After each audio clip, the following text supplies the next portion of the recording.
ফরজ নামাজের পর নিয়মিত সম্মিলিত ইমামের নেতৃত্বে মোনাজাত করেছেন, এই মর্মে দলিল পেশ করলে জাতি উপকৃত হবে।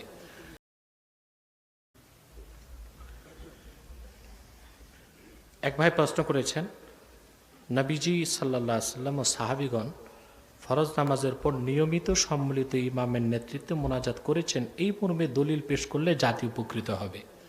আমি দিনে একটা মাহফিলে এসেছিলাম, কোথায় যেন, সেখানে আমি এই বিষয়টাতে আলোচনা করেছিলাম। ফরজ নামাজের পর দোয়া আছে, দোয়াতে হাত তোলাও আছে এবং সম্মিলিত মোনাজাতও আছে। সেই লেকচারটা দেখবেন। এখন প্রতিদিন আল্লাহ রাসূল সাল্লাল্লাহু আলাইহি ওয়াসাল্লাম হাত তুলে দোয়া করছেন কিনা এই দলিল চান কেন? তাহলে বোঝা যায় সুন্নতের জ্ঞান নাই আপনার। আল্লাহ রাসূল নবীজি মুহাম্মদ সাল্লাল্লাহু আলাইহি সাল্লাম যেটা নির্ধারণ করে দিয়েছেন কওলি হাদিস বা ফেলি হাদিস বা তাকরিরি হাদিস দ্বারা যদি একবারও তা প্রমাণিত হয়, সেটা কিয়ামত তক উম্মতের জন্য সুন্নত বলে সাব্যস্ত হয়। প্রতিদিন করেছেন কিনা এই দলিলের দরকার নাই। এটা হলো সুন্নতের সংজ্ঞা না জানা।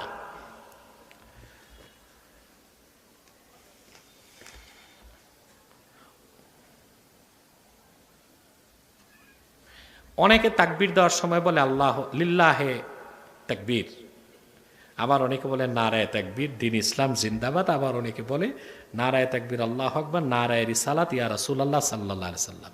শেষ স্লোগানটা আমি দেই, আমার প্রিয় স্লোগান, বুঝেন নাই কেন? প্রশ্ন করবেন। দেখেন, আল্লাহ নিয়ম করে দিয়েছেন কোরআন শরীফে, যেখানে আল্লাহর জিকির সেখানে রাসূলুল্লাহর জিকির।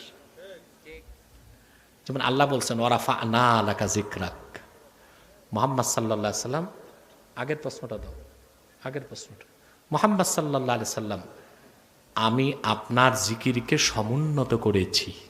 কে বলছেন? কোরআন শরীফে, বুঝলেন? আল্লাহ তার রসুলের জিকির কিভাবে সমুন্নত করছেন? আল্লাহ আবার নিজেই তার রসুলকে প্রশ্ন করছেন জিবরিলকে পাঠায়া। জিবরিল বলছেন ইয়া মুহাম্মদ সাল্লাল্লাহু আলাইহি সাল্লাম আতাদ্রি কাইফা রাফা আল্লাহু যিকরাক, মুহাম্মদ সাল্লাল্লাহু আলাইহি সাল্লাম আপনি কি জানেন কিভাবে আল্লাহ আপনার জিকিরকে বুলন্দ করছেন? তা আল্লাহ রসুল বলছেন আল্লাহই ভালো জানেন, আল্লাহ ভালো জানেন। আল্লাহ জবাব দিচ্ছেন, হাদিসটি নাসাইতে আছে, তিরমিজিতে আছে, তাফসীরের অধিকাংশ কিতাবে আছে, আল হাবিলিল ফাতাওয়াতে আছে।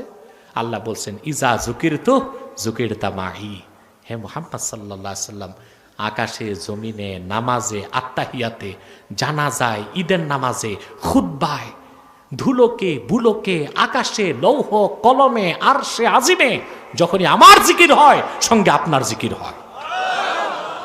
এটা আল্লাহর নিয়ম, আল্লাহর পছন্দ। এজন্য যদি আল্লাহর তাকবীরের স্লোগান দেন সাথে রাসূলুল্লাহর রিসালাতের স্লোগানও দিবেন, নারায়ে তাকবীর আল্লাহু আকবার নারায়ে রিসালা ইয়া রাসূলুল্লাহ সাল্লাল্লাহু আলাইহি সাল্লাম। এটা আমার পছন্দ, আমি ভালোবাসি। এটা আপনারা এই স্লোগান নিয়ে ঝগড়া বিবাদে লিপ্ত হবেন না।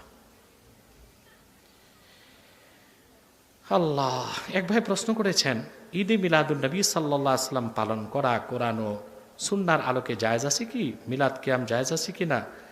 দেখেন, এই প্রশ্নগুলোর উত্তর একবার না বহুবার আমরা দিয়েছি। ডকুমেন্টারি আছে, আলোচনা আছে, লিখিত কিতাব আছে, ফতোয়াও আছে। দেখুন, মিলাদ যার সিরাত তার। এই জন্য আপনি মিলাদুন্নবী ব্যানারও মাহফিল করতে পারেন, সিরাতুন্নবীর ব্যানারও মাহফিল করতে পারেন। আপনি কি কোনোটাকে খাটো করতে পারবেন না। মিলাদ হচ্ছে সিরাতের শুরুটাই মিলাদ দিয়ে, শুরুটাই কি? অতএব আপনি মিলাদকে তো বাদ দিতে পারবেন না। তো আপনি রাসূলুল্লাহর মিলাদও পালন করতে পারেন, সিরাতও অনুসরণ করতে পারেন। পার্থক্য একটা হচ্ছে স্মরণ আর একটা হচ্ছে অনুসরণ। আমাদের দেশে আবার ঝগড়া হয়, যারা মিলাদুন্নবী পালন করে তারা সিরাতুন্নবী পালন করে না, আর যারা সিরাতুন্নবী পালন করে তারা মিলাদুন্নবী পালন করে না। আরে ভাই, কি ধরলা কি ছাড়লা, মিলাদ যার সিরাত তার। কথা বুঝলেন? হ্যাঁ, এখন আসি ঈদ শব্দ কেন, ঈদে মিলাদুন্নবী বলেন কেন? দেখেন, ঈদ শব্দটা মূল হচ্ছে আল আউদ, আসুরুরুল আয়েদ, যে আনন্দটা মনে বারবার জাগে তাকে বলা হয় ঈদ। আল্লাহর আখির নবী মুহাম্মদ সাল্লাল্লাহু আলাইহি সাল্লাম ১,৫০০ বছর আগে রবিউল আউয়ালের ১২ তারিখ সুবহে সাদেকের সময় মক্কাতুল মুকাররমায় হযরত আম্মা জান আমেনার নূরময় ঘরে তাশরিফ নিয়ে এসেছেন ১৫০০ বছর আগে রবিউল আউয়ালের ১২ তারিখ।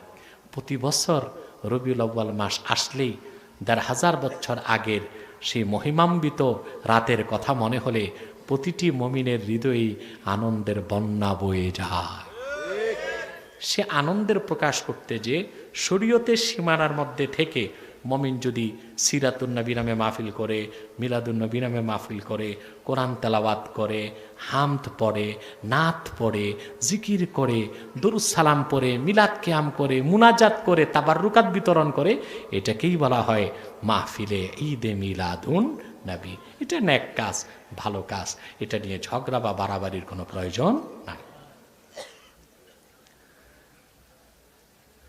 এক ভাই প্রশ্ন করেছেন, আর মিলাদ কিয়ামের ব্যাপারে আমার লিখিত ফাতোয়ার কিতাব আছে, ওটা দেখে নেবেন। আর সোশ্যাল মিডিয়াতেও যথেষ্ট জবাব আছে, সেটাও দেখে নেবেন ইনশাআল্লাহ। দেখেন ভাই, আমার মাসলাকের আমল আমার কাছে থাক, আপনারটা আপনার কাছে থাক, কিন্তু ফতুয়াবাজি করলে ঝগড়া বাড়বে, সমাধান কখনো হবে না। ঠিক কিনা?